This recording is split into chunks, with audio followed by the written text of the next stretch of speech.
Tonight, some of the top figures in sports, including our own Michael Strahan, teaming up in the fight against pediatric cancer. From ABC News World Headquarters in New York, this is World News Tonight. Good evening. Thanks for joining us on this Saturday. I'm Whit Johnson. Several developing stories as we come on the air. That breaking news, a small plane crash in a Southern California neighborhood, and a major announcement from Warren Buffett tonight.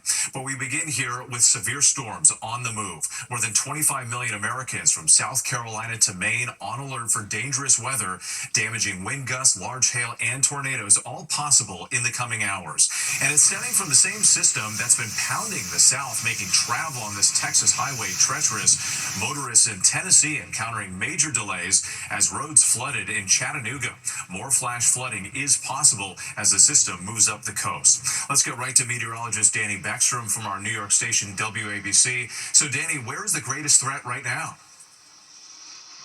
With a large swath of the East Coast in the threat zone tonight, with strong to severe storms from South Carolina up through New England. Let's get right to the radar, where we see heavy rain and thunderstorms impacting weekend plans across much of the East. But cities like Washington, D.C. and Philadelphia are under a severe thunderstorm watch tonight, with the risk for damaging winds and large hail. Timing it out, the heavy rain continues along the coast tonight before focusing more on the Northeast Sunday. The wet weather pattern holds for the next several days, bringing beneficial rain to many of the areas dealing with drought conditions and wildfires, but some downpours could also lead to localized flash flooding. Whit? All right, Danny Beckstrom will stay on top of it. Thank you. There are signs tonight that China may be softening its position in the trade war with the United States. Beijing is said to be evaluating an American offer to negotiate. This comes as a new round of auto tariffs goes into effect. Here's ABC senior White House correspondent Selena Wang. For the first time since President Trump slapped steep tariffs on goods from China, tonight, new signs they may be open to negotiations with the White House. Beijing says it's evaluating possible trade talks after senior U.S. officials reached out through relevant parties multiple times. This comes after Beijing repeatedly flat out denied Trump's claims that the U.S. was talking to China and that he had spoken to Chinese leader Xi Jinping. But Beijing insists Trump's staggering 145% tariffs must be eliminated first. China's Commerce Ministry says if the U.S. doesn't, it means that the United States has no sincerity at all and will further damage the mutual trust between both sides. The standoff continues as tariffs keep piling on.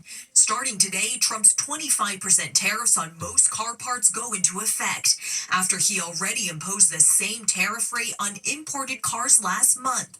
The impact is sweeping. Even cars made here in the USA rely on parts from around the world. Economists warn this could raise car prices by thousands of dollars. General Motors CEO warning the tariffs will cost them $4 to $5 billion. When we look at the overall $4 to $5 billion impact from tariffs that we shared, that is what we know now based on the clarity we're given. The president appearing to downplay fears the country is headed towards a recession. Look, everything's okay. What we are, I said, this is a transition period. I think we're going to do fantastically. And today, America's most well-known investor criticizing Trump's trade policy. Trade should not be a weapon. We should be looking to trade with the rest of the world, and we should do what we do best, and they should do what they do best. The Trump administration also closing a trade loophole that allowed goods valued at $800 or less to enter the U.S. tax-free. Those packages now face 120% tariffs or a $100 package fee. That fee increases to $200 on June 1st. People are worried, even some people who voted for you saying, I didn't sign up for this. So how do you answer those concerns? Well, they did sign up for it, actually, and this is what I campaigned on. And when it comes to the U.S.-China trade war, both countries are feeling the pain. America's economy shrank for the first time since the pandemic as companies rush to import goods to get ahead of those tariffs, and manufacturing in China dropped to the lowest level in 16 months. Whit? Selena Wang, thank you. Now to the big announcement today rocking the financial world and stunning shareholders of Berkshire Hathaway. Warren Buffett saying he's stepping down as CEO at the end of this year. Let's bring in ABC's Phil Lipoff. And Phil, the 94-year-old billionaire, kept this a closely guarded secret until now. Closely guarded secret, Whit, you are right. And he is announcing he's retiring at the end of the year. And as you would imagine, it was a shock to many, including his shareholders at this meeting. Only his 2 children, board members at Berkshire Hathaway, knew that this was coming, blindsiding even his vice chairman, Greg Abel. Buffett saying, quote, "The time has arrived." During that annual investors meeting. 94 years old, as you point out, Whit. Buffett has served as CEO for 60 years. That is the longest serving chief executive officer of an S&P 500 company, and notably, many believed he would work until the end of his life.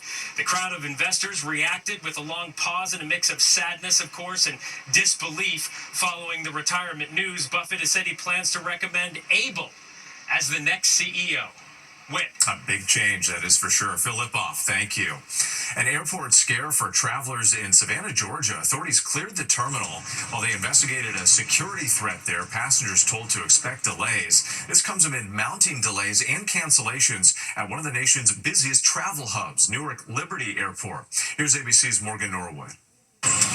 Travel turmoil inside the Savannah Hilton Head International Airport tonight as passengers seen scrambling with luggage in tow evacuated while officers investigate a security threat. The delays not just in the southeast. For the 6th day in a row, tensions mounting at Newark Liberty Airport, one of the nation's busiest hubs. In a letter to customers Friday, the United Airlines CEO saying more than 20% of Newark's air traffic controllers walked off the job this week after 2 equipment outages, forcing the airline to cut 35 round-trip flights per day, starting right now, and with no end in sight. Today, according to the FAA, delayed flights arriving at Newark are nearly 2 hours late. Odette 48's flight to Greece delayed. She says she received a text from United about the air traffic shortage. We can't go another day. It has to be today. So cancellation is not an option. That's not an option. The walkout follows an equipment failure that sent multiple controllers on weeks-long medical leave. Staffers calling the incident a traumatic experience. The FAA had already warned that runway construction and a shortage of controllers could cause significant delays at the airport for months. More than 350 flights delayed on Friday alone. And we're getting pretty close to that number of delays at Newark right now. The FAA says they're working to stabilize staffing, but with summer travel right around the corner, the pressure is on and the clock is ticking. Whit. Yeah, still a big concern ahead. Morgan Norwood, thank you. We turn now to that breaking news just coming in. A small plane has crashed into a neighborhood in Southern California. ABC's Melissa Adon joins us now from LA with the latest. Melissa, what more are you learning about this?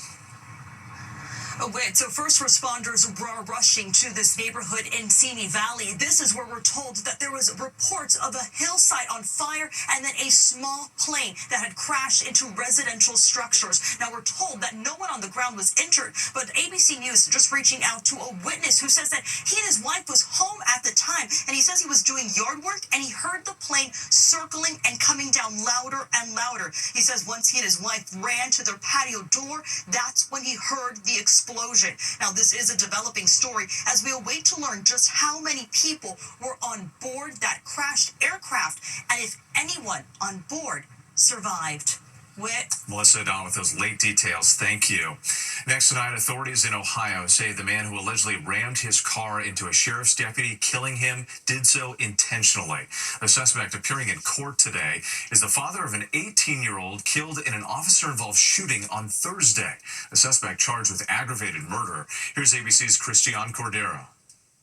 Tonight, authorities say the shooting of an 18-year-old captured on police body cam is connected to the death of an Ohio deputy after that teen's father allegedly hit him with a car a day later. Prosecutors say the attack was calculated and premeditated. Cincinnati PD responding to reports of a stolen Kia at an apartment building Thursday morning. 4 suspects then fleeing police. Among them, 18-year-old Ryan Hinton. Body camera shows Hinton fall as he tries to run away. Police say they heard a metal clinking sound they believe was a gun. He's got a gun! He's got a gun! On the right!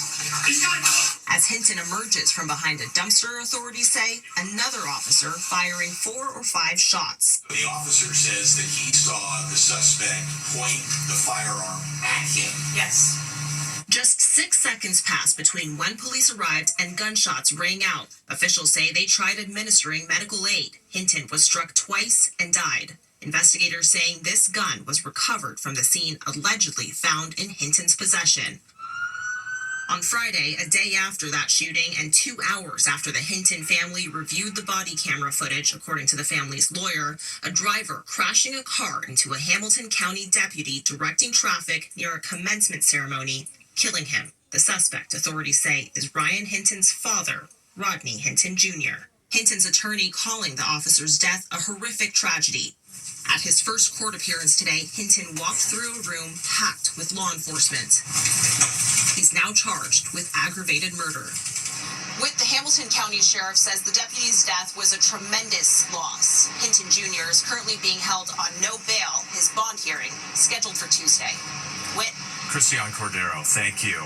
Now to the escalating battle between President Trump and Harvard University. The school now firing back at the president's threats to end its tax-exempt status, which is granted to thousands of universities across the country. Here's ABC's Alex Brochet.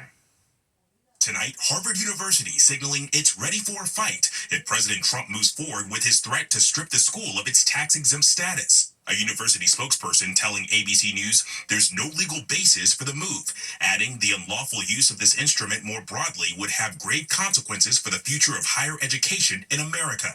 On Friday morning, the president posting on social media, "We're going to be taking away Harvard's tax-exempt status. It's what they deserve." An unprecedented move he's hinted at for weeks. Tax exempt status, I mean, it's a privilege. It's really a privilege.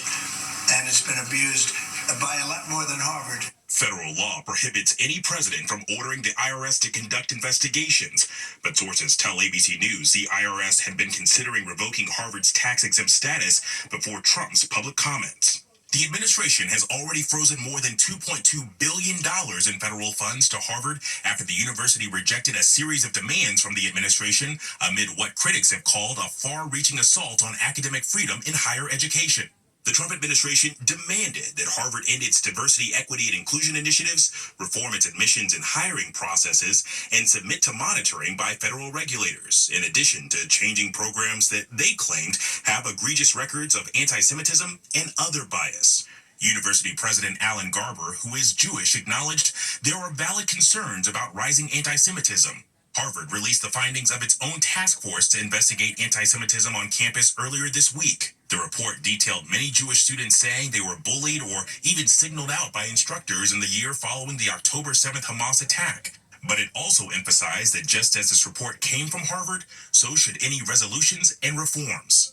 And when Harvard has filed a lawsuit against the Trump administration, arguing that funding freeze is unconstitutional and a violation of the First Amendment. Whit. Alex Brochet for us tonight. Thank you. Overseas now, and the countdown to the conclave to choose the next pope. Firefighters at the Vatican making adjustments to the chimney that has been installed on the roof of the Sistine Chapel. White smoke from that chimney will signal the selection of a new pontiff. ABC's Inez de la Catera with the anticipation from Vatican City tonight. Tonight, preparations underway inside the Sistine Chapel in Vatican City, where in just a few days, cardinals will convene to elect a new pope. Workers setting up the stove where cardinals will place their ballots to be burned. The white smoke from the chimney letting the world know the Catholic Church has a new leader. The Vatican saying 131 of the 133 elector cardinals are now believed to be in Rome, experiencing a kind of rock star status, mobbed by reporters as they leave their general congregations. Their every move making headlines around the world. We sat down with Canadian Cardinal Czerny, who will be voting in the upcoming conclave. He pushed back on the notion that this is a complex negotiation of sorts. This is not a political convention. We're not dealing and wheeling in order to get to create a consensus. We're entering spiritually, prayerfully, having listened to one another as deeply as we can. Czerny saying he's not seeing much unity amongst the cardinals, yet urging the faithful not to worry. Pray and be hopeful, and when we discover who is the new Holy Father, let's all rally. Among those being floated as potential contenders, Italian Cardinals Parolin and Zuppi, who were both close to Francis, as well as Cardinal of Jerusalem Pizzaballa, American Cardinal Prevost, and Philippines Cardinal Tagle. And across Italy, thousands of people are now playing Fanta Papa, a Catholic twist on fantasy football fueled by anticipation of the upcoming election. But remember, no one expected to see a Pope Francis. And all of it gets underway next week. Inez de la Catera, thank you. There's still much more ahead on World News Tonight this Saturday. Voters are deciding right now if SpaceX headquarters should become its own city. And what a survival story. 5 people rescued after being forced to land in waters filled with alligators.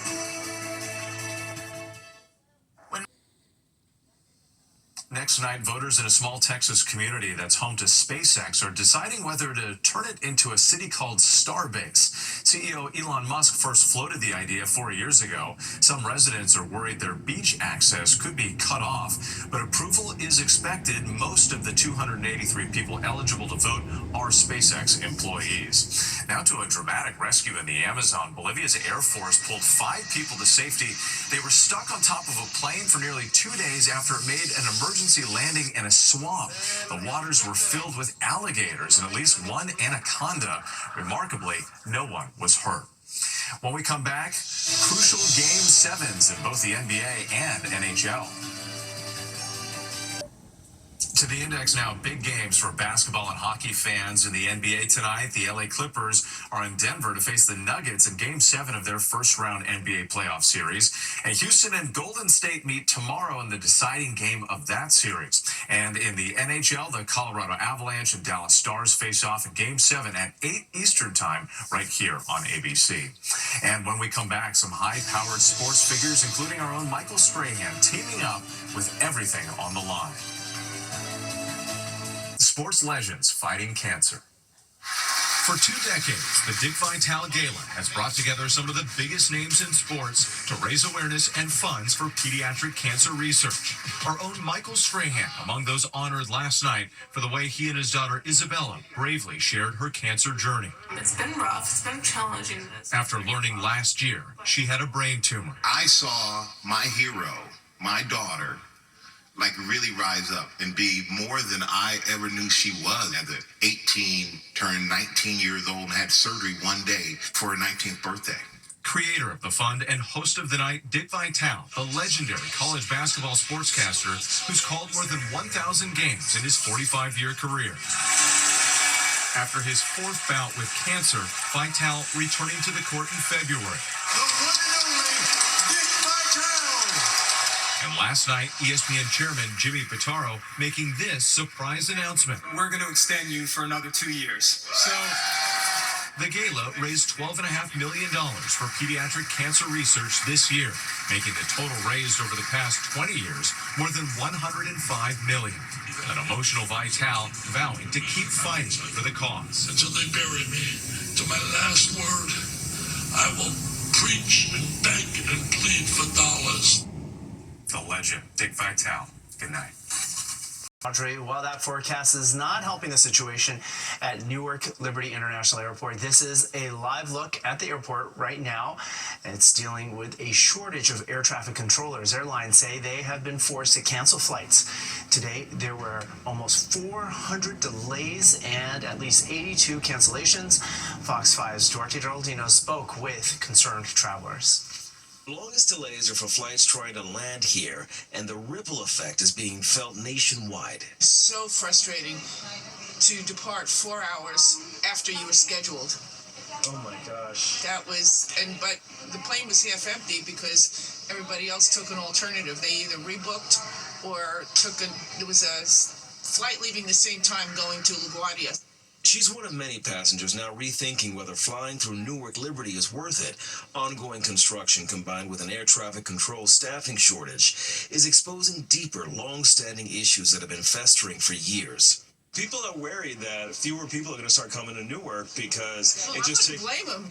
The airport's busiest departure runway has been closed for weeks as part of a $121 million rehabilitation project.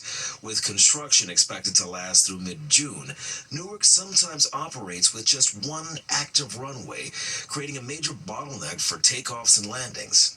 At the same time, FAA staffing shortfalls are further straining the system, particularly at the Philadelphia TRACON, which manages Newark's airspace.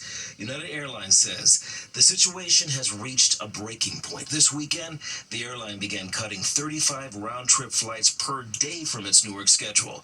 That's about 10% of its domestic operations from the airport. In a message to customers, United CEO Scott Kirby writes, "This particular air traffic control facility has been chronically understaffed for years, and without these controllers, it's now clear, and the FAA tells us, that Newark Airport cannot handle the number of planes that are scheduled to operate there in the weeks and months ahead." That reality hit hard for this United passenger on Saturday morning. I landed from Copenhagen, and my flight to Minneapolis is delayed by 3 hours, and I missed my connection in Minneapolis to Bismarck. Oh my gosh, did they warn you about this, or was this all a surprise? No, it's when I got off the plane, I started flipping, and then that was it. She says United cutting a significant chunk of its schedule only worsens a bad situation. There's only 3 flights now a day to Minneapolis when there used to be 5 or 6. So are you going to continue coming through Newark? Never again. Never again? No, never. No. Why? This week, U.S. Transportation Secretary Sean Duffy announced a plan to boost controller hiring and keep experienced staff from retiring. But how soon that will ease the pressure at this airport is anyone's guess. At Newark Liberty International Airport, Duarte Geraldino, Fox 5 News. Well, indeed. Well, a fire on the subway tracks of the number 3 line earlier this evening is still causing problems at this hour. The MTA says the FDNY responded to the Central Park North 110th Street station at around 6:30 this evening. Citizen app video shows the scene. Even though the FDNY put the fire out, the MTA just posted 1, 2, and 3 trains are running with severe delays in both directions as a result of that fire. The NYPD is on the hunt for multiple suspects seen attacking a man outside a bodega in Harlem. It is the latest deadly round of violence that seems to be plaguing the city's neighborhood stores. Fox 5's Richard Jacobus has the latest. New York cops patrolled outside the 8th Avenue food convenience bodega for most of this busy Saturday night, a presence that those who live in this neighborhood say is a constant. Police is here all the time. Like, I guess, I don't know what happened yesterday and all that, but this is definitely a high patrolled neighborhood. Except for 5 a.m. Saturday morning, when exclusive surveillance video from outside that bodega that sits on the corner of 142nd Street shows 2 men talking outside of the store after owners say they stopped in for something to drink. After speaking for a few minutes, another man approaches, then a 4th guy. The exchange appears to get heated. Then a punch and another punch. One guy drops his drink and falls down. He gets back up, and the fight now spills onto 8th Avenue. It's 2 against 1 at this point, with the guy who was punched at first now pinned to the ground. Watch this other guy come and pull out what appears to be a knife. We're going to stop the video here. Police say that victim, a 33-year-old man, was transported to New York City Health and Hospitals in Harlem with multiple stab wounds to his back. He did not survive. Fear. The feeling is fear. Not knowing who's the next guy coming in that door. Spokesman for United Bodegas of America, Fernando Mateo, has been calling for panic buttons inside every bodega across the 5 boroughs, following a rash of deadly stabbings and shootings over the past month. If we're able to press a button and allow NYPD headquarters or precincts to see in that moment what is happening, that would solve a lot of our problems. But not everyone feels a panic button is going to help, especially since most of these troubled blocks, they say, already have police on almost every corner. What you need a panic button if they're supposed to be patrolling, they're patrolling. They'll be right there. Them resources can go somewhere else in the neighborhoods. Mateo says he needs $5 million from the governor to install those panic buttons. Meanwhile, police are still investigating this case and looking for the suspect or suspects who were involved and responsible for that stabbing. If you know something or saw something this morning, call Crime Stoppers at 800-577-TIPS. In Harlem, Richard Giacobas, Fox 5 News. Meanwhile, also in Harlem, in a separate case, a 60-year-old woman is recovering tonight after being shot. Citizen app video capturing the aftermath. The NYPD says this took place around 1:30 this afternoon at West 131st Street and 7th Avenue. The victim was shot in the chest. She was hospitalized in stable condition. Thus far, no word on any arrests. An 82-year-old driver slams into the side of a house in Hicksville. This happened around 4:30 yesterday afternoon on West Street. Nassau County Police say the woman was driving a Mercedes-Benz when she left the road and crashed into the home. A 56-year-old woman was inside at the time. She was taken to the hospital for evaluation. The driver was not seriously injured. What caused the crash is now under investigation.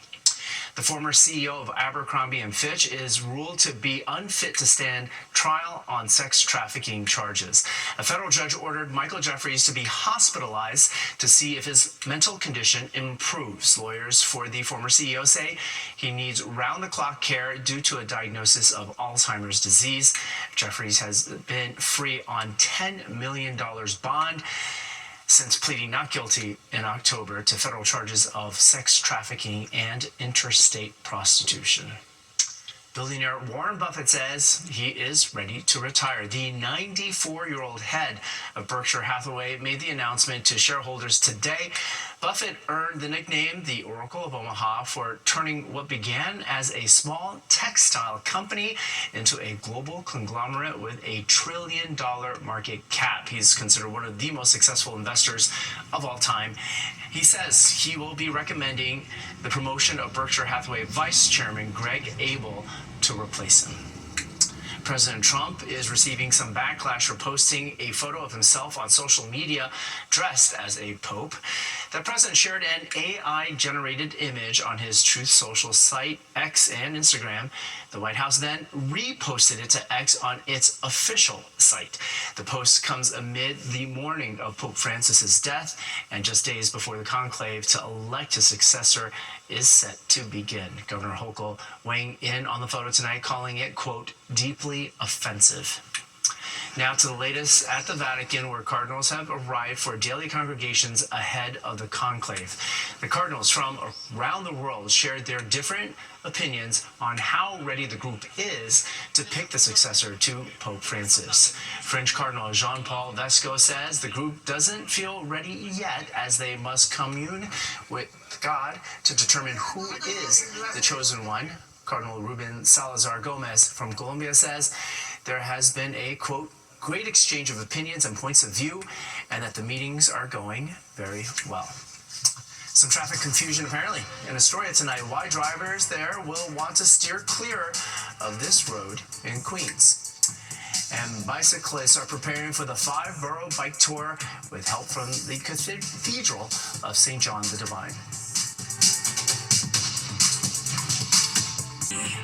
10 o'clock news.